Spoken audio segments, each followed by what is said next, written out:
Tous les jours dès 16h, Historiquement Vôtre vous raconte l'histoire sans se la raconter. Et elle nous raconte des histoires qu'il aurait fallu voir pour le croire. Clémentine Portier-Kaltenbach. Aujourd'hui, Clémentine, incroyable mais vrai, vous nous racontez cette époque où, faute de divorcer, on pouvait vendre sa femme C'est fou, sur hein. le marché. Et oui. Ce qui est vrai que c'était beaucoup mieux, c'est une solution alternative Oh intelligente. Non, Mais non. arrête. J'espère que mon mari n'écoute pas cette chronique du jour. Pourquoi il a envie de vous vendre? Il serait tenté, parce qu'à mon avis, il en obtiendrait une bonne somme. Bon, écoutez, en tout cas, pourquoi cette pratique étonnante? Oui. C'est parce qu'en Angleterre, à la fin du XVIIe, pour divorcer, il faut faire une requête au Parlement. C'est très long, c'est très cher. Et donc, seuls les riches peuvent demander le divorce en étant à peu près certains de l'obtenir. Les plus modestes n'ont pas les moyens de divorcer. Et pour contourner la loi, eh bien, cette incroyable pratique commence à se développer, la vente d'épouses. La première dont on est trace a lieu à Birmingham en 1733.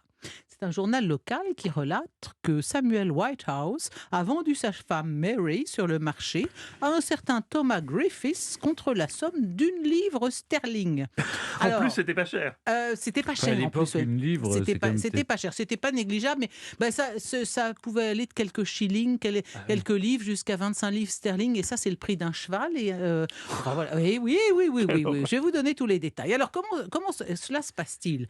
La femme est donc publiquement exhibée par son mari. Elle a souvent soit un collier au cou, à la taille ou au bras, ou même une longe, comme une Mais vache. elle était d'accord ou pas? Comme une vache ou un cheval, et oui, c'est ça qui est intéressant. Alors, le mari appâte le chaland, bien sûr. Venez, messieurs, approchez. Regardez, ma belle épouse, elle n'a pas beaucoup servi. Elle m'a donné 5 beaux enfants. Je vous la solde. Bon, il fait de la retape pour son produit, parce qu'il faut faire monter les enchères.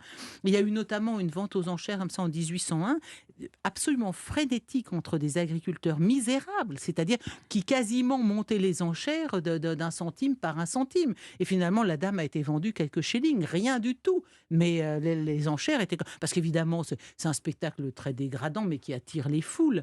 Il y a des remarques graveleuses, où on dit ta rombière, elle est trop grosse, je n'en veux pas. Bon, Ça dépend si c'est vendu au kilo. oui, ça, c'est possible aussi. Alors la pratique va atteindre son apogée entre 1780 et 1850. On a quand même la trace de près de 400 femmes.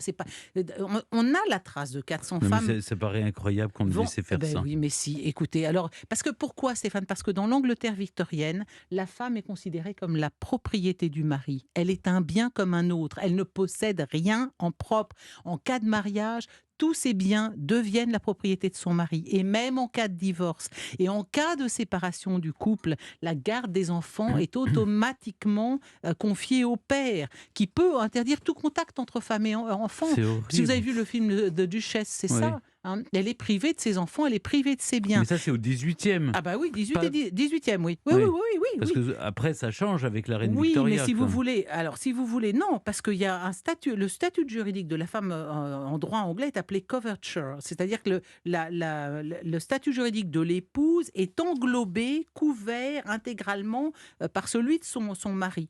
Donc, bien sûr, il peut en disposer comme un bien, mais attention. Alors, vous aviez raison, vous suggériez que peut-être la femme donnait son avis. Oui, la femme doit donner son accord pour sa propre vente. On a des exemples de vente. Une vente en 1824 où la femme n'était pas contente de son acheteur. Elle a trouvé un nouveau preneur. Vous voyez, en fait, c'est une sorte d'astuce pour mettre fin à un mariage dont on n'est pas satisfait. Si vous trompez votre mari, vous avez un amant, votre mari veut se débarrasser de vous, il vous vend, mais il peut vous vendre à votre amant de préférence. Mais on ne comprend pas pourquoi il y a la notion de... Pourquoi on monétise tout ça? Ça pourrait se faire par arrangement entre personnes. Parce que Mathieu, ça donne un statut quasiment légal, officiel au concubinage. On ne veut pas d'un vulgaire concubinage. Donc, et en plus, le problème, c'est qu'au regard de la loi et de l'Église, vous restez l'épouse de votre premier mari.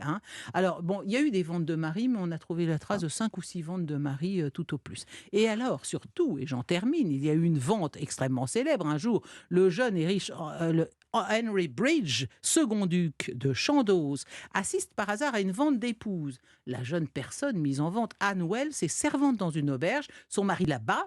Elle est toute contusionnée, bouche fendue. Il l'a fait monter sur une table au bout d'une longe pour bien l'humilier. Il l'a fait parader parce que c'est aussi pour un mari qui a été trompé et qui se débarrasse de sa femme une façon de se venger d'elle. Le duc l'achète pour une demi-couronne, la prend sous sa protection, lui fait donner une éducation, en fait sa maîtresse, car elle est très belle, et à la mort du mari violent, le duc de Chandos épouse Anne Wells, faisant d'elle la duchesse de Sandoz.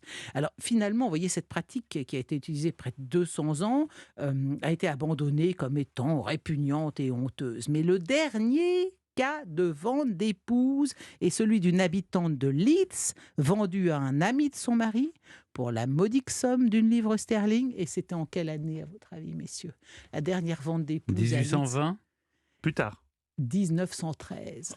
Non. Et toc, et ouais. Vous étiez presque né, Stéphane. Oh non. 1913, dernière vente d'épouse en Angleterre. Incroyable. Voilà, ce On pays croit que que vous les aimez Anglais tant, sont Stéphane. civilisés, mais Voilà. pas du tout. Voilà. Rien du Merci tout. beaucoup Clémentine, ça fait froid dans le dos.